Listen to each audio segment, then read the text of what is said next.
അഊദു ബില്ലാഹി മിനശ് ശൈത്വാനിർ റജീം. ബിസ്മില്ലാഹിർ റഹ്മാനിർ റഹീം. അസ്സലാമു അലൈക്കും വറഹ്മത്തുള്ളാഹി വബറകാതുഹു. ഇന്ന് നമുക്ക് പുതിയൊരു തജ്വീദ് നിയമം പഠിക്കാം. നമ്മൾ ഇതിനു മുമ്പേ പഠിച്ചത് മുശദ്ദദത്തായിട്ടുള്ള നൂനിന്റെയും മീമിന്റെയും നിയമങ്ങളാണ്. ഇന്ന് നമ്മൾ പഠിക്കുന്നത് അഹ്കാമുൻ നൂനി സാകിനതി വത്തൻവീൻ. എന്തോരം വലിയ പേരാ! പേരിലൊന്നും ഒന്നുമില്ല, വളരെ സിമ്പിൾ ആയിട്ടുള്ള കാര്യങ്ങളാണ്. അഹ്കാം എന്ന് പറഞ്ഞാൽ നിയമങ്ങൾ അല്ലെങ്കിൽ വിധി. ആരുടെ? നൂനിന്റെ. ആ നൂനിന്റെ പ്രത്യേകത എന്താ? സാക്കിനത്താണ്. സാക്കിന എന്ന് പറഞ്ഞാൽ സുക്കൂൻ ചെയ്യപ്പെട്ട നൂൻ. പിന്നെയോ തൻവീൻ. തൻവീൻ എന്ന് പറഞ്ഞാൽ എന്താ? അൻ ഇൻ ഉൻ അല്ലെ? അതാണ് തൻവീൻ. അൻ ഇൻ ഉൻ, അതായത് ഫത്ഹതൈനി, കസ്റതൈനി, ദമ്മതൈനി, അതാണ് തൻവീൻ. തൻവീനിന്റെയും സാക്കിനായ നൂനിന്റെയും നിയമങ്ങൾ അല്ലെങ്കിൽ അവയെ ബാധിക്കുന്ന നിയമങ്ങൾ. അപ്പൊ നമുക്കൊരു സംശയം വരുന്നുണ്ടല്ലേ, അതെന്തിനാ ഇവ രണ്ടിനെയും ഒരുമിച്ച് പറയുന്നത്? സാക്കിനായ നൂനിനെയും തൻവീനിനെയും എന്താണ് ഒരുമിച്ച് പറയുന്നത്? നമുക്ക് നോക്കാം. മൻ, മിൻ, മുൻ. ഇവിടെ നോക്കാം. മൻ, മിൻ, മുൻ. നോക്കിയട്ടെ, ഇപ്പുറത്ത് സാക്കിനായ നൂനിലാണ് അവസാനിക്കുന്നത്, ഇപ്പുറത്തുള്ളതെല്ലാം തൻവീനാണ്. പക്ഷെ ഇതിൻ്റെ എല്ലാം ഉച്ചാരണം എന്താണ്? ഒന്നാണ് അല്ലേ? നമുക്കൊരാള് നിന്നിട്ട് മൻ എന്ന് പറയുമ്പോൾ നമുക്ക് മനസ്സിലാവൂല എന്ത് അത് തൻവീനാണോ അല്ല സാക്കിനായ നൂനാണോ എന്നുള്ളത്. അതിന്റെ ഉച്ചാരണം ഒന്നായതുകൊണ്ട്, സാക്കിനായ നൂനിന്റെയും തൻവീനിന്റെയും ഉച്ചാരണം ഒന്നായതുകൊണ്ട് തന്നെ അവയെ ബാധിക്കുന്ന തജ്വീദ് നിയമങ്ങളും ഒന്നാണ്. അറബി ഭാഷയിൽ അലിഫും ഹംസയും അടക്കം നമുക്ക് 29 അക്ഷരങ്ങളാണ് ഉള്ളത്. എന്നാൽ ഇന്ന് നമ്മൾ കൂടെ കൂട്ടുന്നത്, അതായത് സാക്കിനായ നൂനിന്റെയും തൻവീനിന്റെയും കാര്യത്തിൽ നമ്മൾ കൂടെ കൂട്ടുന്നത് 28 അക്ഷരങ്ങളെയാണ്. അലിഫിനെ നമ്മൾ എന്താക്കാണ്? തൽക്കാലം മാറ്റി നിർത്തുകയാണ്. സാക്കിനായ നൂനിന്റെയും തൻവീനിന്റെയും നിയമങ്ങളാണ് നമ്മൾ പറയുന്നത്. സാക്കിനായ നൂനിന്റെയും തൻവീനിന്റെയും ശേഷം 28 അക്ഷരങ്ങളാണ് വരിക. ഈ 28 അക്ഷരങ്ങളെ നമ്മൾ എന്താക്കാണ്? 5 ഗ്രൂപ്പാക്കി തിരിച്ചിരിക്കുകയാണ്. അലിഫിനെ നമ്മൾ മാറ്റി നിർത്തിയിരിക്കുകയാണ്. 5 ഗ്രൂപ്പാക്കി തിരിച്ചിട്ടുണ്ട്. എന്നാൽ ആ 5 ഗ്രൂപ്പിൽ നമ്മൾ എന്തല്ല, ഈക്വൽ ആയിട്ടൊന്നുമല്ല ആളുകളെ കൊടുത്തിരിക്കുന്നത്. ചില ഗ്രൂപ്പില് ഒരാളേ ഉള്ളൂ, എന്നാൽ ചില ഗ്രൂപ്പിലോ 15ഓളം ആളുകളുണ്ട്. എന്നാൽ ഈ ഗ്രൂപ്പിലുള്ള ആളുകൾ വരുന്നതിനനുസരിച്ച് ഈ തൻവീനിന്റെയും സാക്കിനായ നൂനിന്റെയും കാര്യത്തിൽ എന്താണ്? ചില മാറ്റങ്ങൾ ഉണ്ടാവും. അതെങ്ങനെയാണ് ഉച്ചരിക്കേണ്ടത്? അതിനെ മാറ്റിമറിച്ച് വേറെ അക്ഷരാക്കണോ, അല്ല അതിനെ ഇദ്ഗാം ചെയ്യണോ, അല്ല അതിനവിടെ ഉന്ന കൊടുക്കേണ്ടതുണ്ടോ, അതോ നമ്മൾ അതിനെ അങ്ങ് ഇഖ്ഫാ ചെയ്തും അങ്ങനെ മറച്ചു പിടിക്കേണ്ടതുണ്ടോ? അങ്ങനെ കുറച്ച് കാര്യങ്ങൾ തീരുമാനിക്കുന്നത് ഇപ്പറഞ്ഞ 5 ഗ്രൂപ്പുകൾ വരുമ്പോഴാണ്. ഏതൊക്കെയാണ് ആ 5 ഗ്രൂപ്പുകൾ? ആ ഗ്രൂപ്പിന്റെ പേരൊക്കെ നമുക്കൊന്ന് പരിചയപ്പെടണം അല്ലേ? ആദ്യം നമുക്ക് അൽ ഇഖ്ലാബ്. അൽ ഇഖ്ലാബ്. രണ്ടാമത് നമുക്ക് അൽ ഇൽഹാർ. അൽ ഇൽഹാർ. അൽ ഇഖ്ലാബ്, അൽ ഇൽഹാർ. മൂന്നാമതൊരു കൂട്ടരുണ്ട് അൽ ഇദ്ഗാം ബിഗുന്ന. അൽ ഇദ്ഗാം ബിഗുന്ന. നാലാമത്തെ കൂട്ടര് അൽ ഇദ്ഗാം ബിലാ ഗുന്ന. ബിലാ ഗുന്ന. അഞ്ചാമത്തെ കൂട്ടരാണ് അൽ ഇഖ്ഫാ. ഇതിന്റെ പല ഓർഡറുകളും നിങ്ങൾ കണ്ടിട്ടുണ്ടാവും. അൽ ഇദ്ഹാർ, അൽ ഇഖ്ഫാ, അൽ ഇഖ്ലാബ്, അൽ ഇദ്ഗാം. എന്നിട്ട് ഇദ്ഗാമിനെ നമ്മൾ രണ്ട് ഗ്രൂപ്പായി, സബ് ഗ്രൂപ്പായിട്ട് തിരിച്ചുകൊണ്ട് ഇദ്ഗാം ബിഗുന്ന, ഇദ്ഗാം ബിലാ ഗുന്ന, എല്ലാം ഒന്ന് തന്നെയാണ്. നമ്മൾ ഇന്ന് പഠിക്കുന്നത് ഇഖ്ലാബാണ്. കാരണം വളരെ സിമ്പിൾ ആയിട്ട് നമുക്ക് തുടങ്ങാം. നമ്മൾ 28 അക്ഷരത്തിൽ നിന്ന് അൽ ഇഖ്ലാബിന് നമ്മൾ ഒരാളെ മാത്രാണ് കൊടുക്കുന്നത്. അപ്പൊ നമ്മൾ ഇന്ന് പഠിക്കുന്നത് അൽ ഇഖ്ലാബ്. അൽ ഇഖ്ലാബ്. ഇഖ്ലാബ് എന്ന് പറഞ്ഞാല് മറിക്കുക, മാറ്റിമറിക്കുക എന്നാണ് അർത്ഥം. എന്താ പേര് വരാൻ കാരണം എന്ന് നമുക്ക് മനസ്സിലാവും.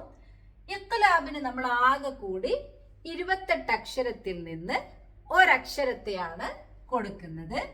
ആ അക്ഷരമാണ് ബ. ബ എന്ന് പറയുന്ന അക്ഷരമാണ് നമ്മൾ ഇഖ്ലാബിന് കൊടുക്കുന്നത്.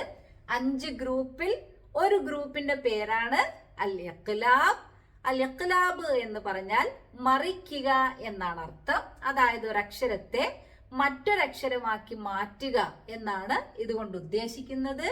ഇഖ്ലാബ് എന്ന ഗ്രൂപ്പിന് നമ്മൾ കൊടുത്തിരിക്കുന്നത് 28 അക്ഷരത്തിൽ നിന്ന് ഒരാളെ മാത്രമാണ്.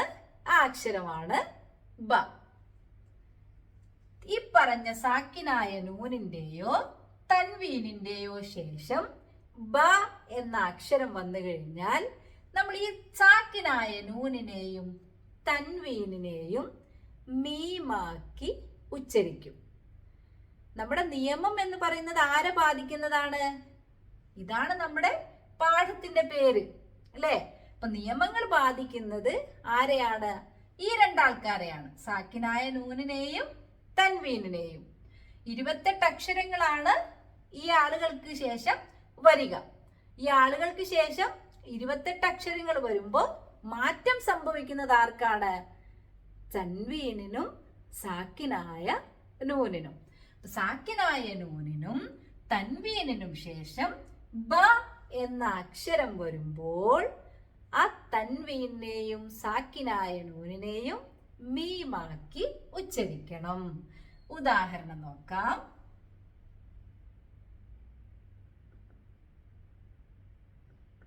ഫഅ്തറഫൂ ബിദംബിഹിം. ഫഅ്തറഫൂ ബിദംബിഹിം. ഫഅ്തറഫൂ ബിദംബിഹിം. നോക്കിയട്ടെ, ബിദംബിഹിം എന്നുള്ളിടത്ത് ഒരു സുക്കൂൻ ചെയ്ത നൂനുണ്ട്. അത് കഴിഞ്ഞ് വന്നിരിക്കുന്നത് ബ എന്ന അക്ഷരമാണ്. നമ്മൾ അവിടെ ഓതേണ്ടത് ബിദംബിഹിം. ബിദംബിഹിം എന്ന് ഓതാൻ പാടില്ല. സാക്കിനായ നൂനിനെ നമ്മൾ എന്താക്കി മാറ്റി? മീമാക്കി മാറ്റി. നമ്മുടെ മുസ്ഹഫുകളിൽ ഇത്തരം സ്ഥലങ്ങളിൽ നമ്മൾ എന്ത് കാണും? ഇതുപോലെ ഒരു കുഞ്ഞു മീമ് മുകളിലായിട്ട് കാണും. ഈ ഷേപ്പിലാണ് ആ മീമ് ഉണ്ടാവുക. ആ മീം കൊണ്ട് ഉദ്ദേശിക്കുന്നത് ഇഖ്ലാബാണ്. അവിടെ ഒന്നുകിൽ നമുക്ക് തൻവീൻ കാണാം, അല്ലെങ്കിൽ സാക്കിനായ നൂൻ കാണാം. ആ പറഞ്ഞ ആളുകൾക്ക് ശേഷം ഒരു ബ എന്ന ലെറ്ററിനെയും കാണാം. അപ്പൊ സാക്കിനായ നൂനിനും തൻവീനിനും ശേഷം ബ എന്ന അക്ഷരം വരുമ്പോൾ നമ്മൾ സാക്കിനായ നൂനിനെയും തൻവീനിനെയും മീമാക്കി ഉച്ചരിക്കണം. ഫഅ്തറഫൂ ബിദംബിഹിം. നമുക്ക് കൂടുതൽ ഉദാഹരണങ്ങൾ നോക്കാം. ലനസ്ഫഅൻ ബിന്നാസിയ. നോക്കിയട്ടെ, ലനസ്ഫഅൻ തൻവീനാണ്, തൻവീൻ ഫത്ഹതൈനി. ലനസ്ഫഅൻ. അതിന്റെ മേലെ ഒരു കുഞ്ഞു മീമാണ്. നമുക്ക് തൻവീൻ കാണാൻ സാധിക്കുകയില്ല. മുസ്ഹഫിൽ തൻവീന് പകരം ഒരു ഫത്ഹ ഇട്ടിട്ടുണ്ടാവും, എന്നിട്ട് ഒരു മീമിനെ കാണും. അതായത് തൻവീൻ മാറിയിട്ട് എന്താവാണ്? മീമാവാണ്. അതാണ് ഇഖ്ലാബ്. അപ്പൊ നമ്മൾ അവിടെ അതിനെ ഓതേണ്ടത് എങ്ങനെയാ? ലനസ്ഫഅൻ ബി, ലനസ്ഫഅൻ ബി. തൻവീന് ശേഷം ബ എന്ന അക്ഷരം വന്നു. അപ്പൊ നമ്മളവിടെ അതിനെ തൻവീനെ മീമാക്കി ഉന്ന കൊടുത്തുകൊണ്ട് വേണം ഓതാൻ, രാഗം കൊടുത്തുകൊണ്ട് വേണം ഓതാൻ. ലനസ്ഫഅൻ ബിന്നാസിയ. രണ്ടാമത്തെ നോക്കിയേ, അലീമും ബിദാത്തി, അലീമും ബിദാത്തി സുദൂർ. അലീമുൻ തൻവീനാണ്, ശേഷം ബാ വന്നിട്ടുണ്ട്. അതുകൊണ്ട് തന്നെ നമ്മൾ തൻവീനിനെ മാറ്റി അവിടെ മീമാക്കി ഉച്ചരിക്കുകയാണ്. മുസ്ഹഫിൽ നമുക്ക് കാണാൻ സാധിക്കുക മീം എന്ന അക്ഷരമാണ്, തൻവീൻ കാണുകയില്ല. അപ്പൊ നമ്മൾ എന്ത് ചെയ്യണം? മീമാക്കി ഉന്ന കൊടുത്തുകൊണ്ട് ഉച്ചരിക്കണം. അലീമും ബിദാത്തി, അലീമും ബിദാത്തി സുദൂർ. അലീമുൻ എന്ന് പറയാൻ പാടില്ല. ലയുംബദന്ന, ഇവിടെ തൻവീനല്ല, സാക്കിനായ നൂനാണ് വന്നിരിക്കുന്നത്. ലയുൻബദന്ന, ലയുൻബദന്ന. നമ്മൾ ഓതുമ്പോ ലയുംബദന്ന, സാക്കിനായ നൂനിന് ശേഷം ബാ വന്നു, നൂനിന് പകരം നമ്മൾ മീമാക്കുന്നു, ഉന്ന കൊടുത്തുകൊണ്ട് പാരായണം ചെയ്യുന്നു. ലയുംബദന്ന ഫിൽ ഹുതമ. ഇതാണ് അൽ ഇഖ്ലാബ്.